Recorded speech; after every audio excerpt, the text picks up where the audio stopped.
Israel প্রতি বছরই রমজান মাস এলেই যেন তাদের একদম মাথা ব্যথা শুরু হয়ে যায়, তারা বিভিন্ন মুসলিম দেশে আক্রমণ শুরু করে দেয়।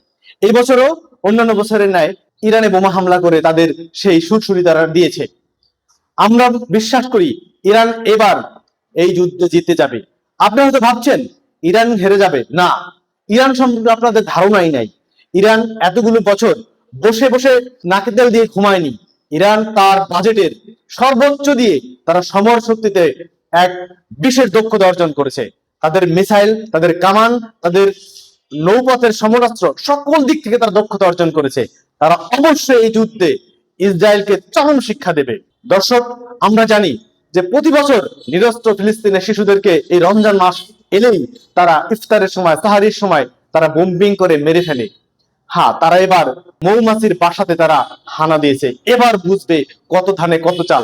ইতিমধ্যে আমরা দেখছি মার্কিন প্রেসিডেন্ট ডোনাল্ড ট্রাম্প হাতে পায়ে ধরে মাপ চাওয়ার মতো অবস্থা। তিনি আলোচনায় আগ্রহী হয়েছেন যে ইরানের সাথে যুদ্ধ বন্ধের আলোচনায় তিনি আগ্রহী।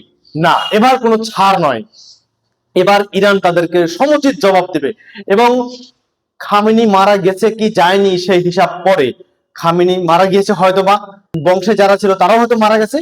ইরান এবার দেখিয়ে দিবে ইরানের বাঁচা মরার লড়াই। এবার হয় ইরান এবার জিতে আসবে, নয় ইরান এবার তার সমস্ত শক্তি দিয়ে ইসরায়েলকে খতম করে দিবে। ইরান আরো আগেই এই মধ্যপ্রাচ্যের বিস্ফোরণকে পৃথিবীর মানচিত্র থেকে দূরীভূত করে দিতে পারত, যদি মুসলিম বিশ্ব অর্থাৎ মধ্যপ্রাচ্যের এই মুসলিম দেশগুলো গাদ্দারি না করে তারা যদি ইরানকে সাপোর্ট দিত। সৌদি আরব সহ অন্যান্য যে মুসলিম দেশগুলো তারা আমেরিকাকে বিমান ঘাঁটি দিয়েছে। আহারে, এরা কি মুসলিম?